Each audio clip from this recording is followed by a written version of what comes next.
நாகலோகத்தையே control பண்ற top 3 நாகர்கள். Number 1 Adisheshan. பொதுவா நம்ம எல்லாருமே சொல்ற ஒண்ணு, ஆதிசேஷன் அப்படிங்கிறது விஷ்ணுவோட ஒரு வாகனம், ஒட்டுமொத்த நாகலோகத்துக்கே ஒரு மாபெரும் அரசன் அப்படின்னு. அதோட என்னதான் தான் ஒரு நாகங்களோட அரசனா இருந்தாலும் எப்போதும் நீதியே தவறக்கூடாது அப்படின்னு எப்போதும் விஷ்ணு கூடவே இருக்கிற வரத்தை வாங்குவாரு.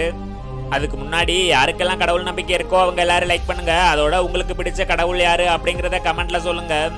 நம்பர் 2 வாசுகி. வாசுகி அப்படிங்கிறது ஆதிசேஷனோட தம்பி அப்படின்னும் தேவலோகத்துல வாழ்ற ஒரு பாம்பு அப்படின்னு சொல்லியிருக்காங்க. அதோட ஆதிசேஷனை எதுக்குற ஒரு சக்தி வாசுகிக்கு மட்டும்தான் இருக்கு அப்படின்னும், சிவனோட நாகபாரணமாகவும் பாதுகாவலனாகவும் வாசுகி எப்போதுமே சிவன் கூடவே இருக்கிறதோட பாட்கடலை கடையை யூஸ் பண்ணன ஒரு பாம்பு தான் வாசுகி அப்படின்னு சொல்லியிருக்காங்க. நம்பர் 3 காளியன். ஒரு தடவை கிருஷ்ணர் தான் நண்பர்களோட மாடு மேய்க்கும் போது யமுனை நதியில போய் ஒரு பசு தண்ணி குடிச்சிருந்திருக்கு. அப்ப அந்த நதியில இருந்த காளியா அப்படிங்கிற ஒரு பாம்பு தன்னோட விஷத்தை கக்கினதால அந்த நதி ஃபுல்லா விஷமா மாறி இருக்கு. அப்பதான் கிருஷ்ணர் அந்த நதிக்குள்ள போய் காளியா அப்படிங்கிற அந்த பாம்போட தலையில ஏறி தன்னோட ருத்ர தாண்டவத்தை காட்டி காளியா அப்படிங்கிற அந்த பாம்பையை கட்டுப்படுத்துவாரு.